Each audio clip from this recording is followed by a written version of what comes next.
আসসালামু আলাইকুম ভিউয়ার্স, কেমন আছেন সবাই? আশা করছি সবাই ভালো আছেন। আমি আলহামদুলিল্লাহ ভালো আছি। তো নতুন আরেকটি ব্লগ নিয়ে চলে আসলাম আপনাদের মাঝে। তো ঈদ তো হয়ে গেল, অনেক দিনই চলে গিয়েছে। তো এখন যাচ্ছি হচ্ছে মেয়েকে নিয়ে বাবার বাড়িতে। তো আপনাদের ভাইয়াকে বলেছিলাম সে যেতে পারবে না, যেহেতু কাজের চাপ বেশি। তো আমরা মা মেয়ে যাচ্ছিলাম, সাথে বাবার বাড়ির ফ্যামিলিরা যেহেতু আমাদের দোকান থেকেই সবসময় বাজার করে, তো সেই বাজারগুলি নিয়ে যাচ্ছিলাম। তো আমার সামনে পেছনে দেখতেই পারতেছেন বাজার। তো যা যা কিছু এক মাসের দরকার সেই বাজারগুলি আর কি করে নিয়েছিল। তো লিস্ট পাঠিয়ে দিয়েছিল। তো সেই মোতাবেকই আপনাদের ভাইয়া হচ্ছে মানে লিস্ট মতোই আর কি বাজার দিয়ে দিল। তো আমরা মা মেয়ে যাচ্ছিলাম আমাদের পরিচিত গাড়ি দিয়েই, আর এই পরিচিত গাড়ি দিয়েই যাওয়া হয়। তো বাবার বাড়ি থেকে আসার পথে হচ্ছে বাবার বাড়ির পরিচিত গাড়ি দিয়ে আসি, যাবার পথে আবার আপনাদের ভাইয়ার পরিচিত গাড়ি দিয়েই যাই। তো পরিচিত গাড়ি দিয়েই গেলেই ভালো। এখন তো রাস্তাঘাটের যে অবস্থা, আর এত অ্যাক্সিডেন্ট হচ্ছে, মানে হায়াত মতো আল্লাহর কাছে, তারপরেও আমরা নিজেরা একটু সাবধান হয়ে চলাফেরার চেষ্টা করব। তো এইখানে মেয়ে যাচ্ছিল আর গল্প করছিল, আর এদিকে সে গুনগুন করে কি যেন গাইতেছিল। তো ভিডিও দেখতে দেখতে যারা এই পর্যায়ে চলে এসেছেন, শুরুতে লাইক দিতে ভুলে গিয়েছেন, তারা অবশ্যই একটি লাইক দিয়ে ভিডিওটি কন্টিনিউ করবেন।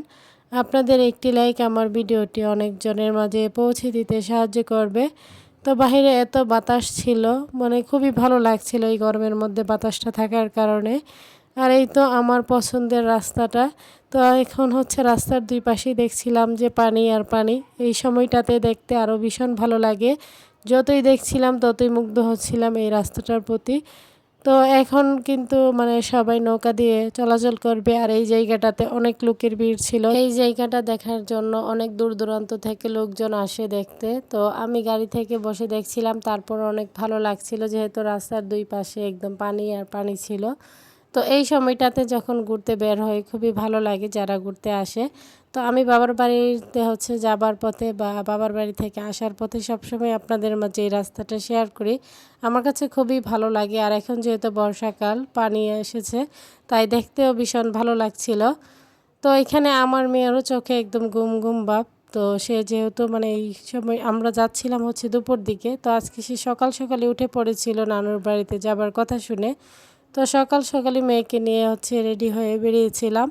তো তারপরেও হচ্ছে রাস্তায় গাড়ি পাচ্ছিলাম না, দোকানে যে যাবার পথে অনেকক্ষণ আমরা মা মেয়ে দাঁড়িয়ে থেকে তারপর দোকানে আসছি, আর সেইখান থেকেই কিন্তু আপনাদের ভাইয়া হচ্ছে বাজারগুলো রেডি করে তারপর হচ্ছে পরিচিত গাড়ি ঠিক করে দেই।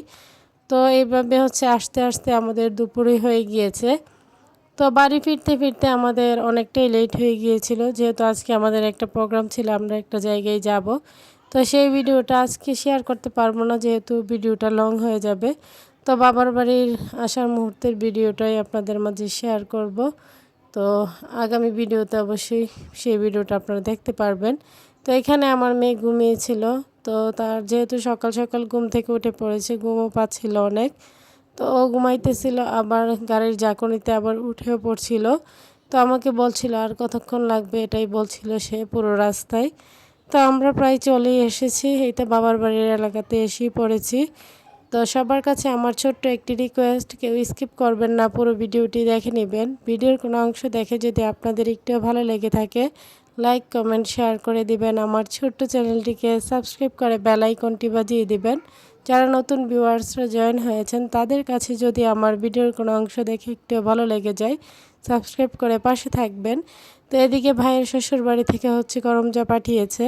তো মা দুপুরে আমার পছন্দের কিছুর তরকারি রান্না করেছে। এখানে শুটকি বোনা করেছে, লইট্টা শুটকি বোনা, করমজা দিয়ে মাছ দিয়ে টক রান্না করেছে, সাথে মিষ্টি কুমড়ার আগা রান্না করেছে। তো এই তিনটা তরকারি আমার খুবই পছন্দের, আর ঈদ যাওয়ার পর থেকে মাংস খেতে খেতে আমার অবস্থা খুবই খারাপ।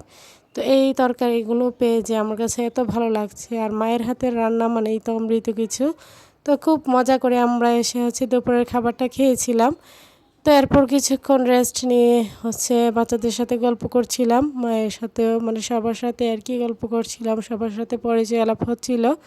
তো এভাবেই আর কি আজকের মুহূর্তটা আমাদের কেটেছে বাবার বাড়িতে এসে। তো সবাই ভালো থাকবেন, সুস্থ থাকবেন, আমার পরিবারের জন্য দোয়া করবেন। তো আশ্বিন স্যারকে দেখে সবাই মাশাল্লাহ বলে দিবেন। সামনে নতুন কোনো ভিডিও নিয়ে আবারও চলে আসবে আপনাদের মাঝে। সেই পর্যন্ত সবাই সাথেই থাকবেন, ফুল সাপোর্ট দিয়ে যাবেন। তো সাথে কিন্তু আমার মেয়ের পছন্দের চিংড়ি মাছ ভুনা করেছিল, সে কিন্তু এটা দিয়ে হচ্ছে তার নানুর বাড়িতে এসে দুপুরের খাবারটা খেয়েছিল। তো আজ হচ্ছে খাবার খেতে খেতে আপনাদের মাঝ থেকে বিদায় নিচ্ছি। তো সবাই চেষ্টা করবেন ফুল সাপোর্ট দেওয়ার। তো এখানেই বিদায় নিচ্ছি, আল্লাহ হাফেজ।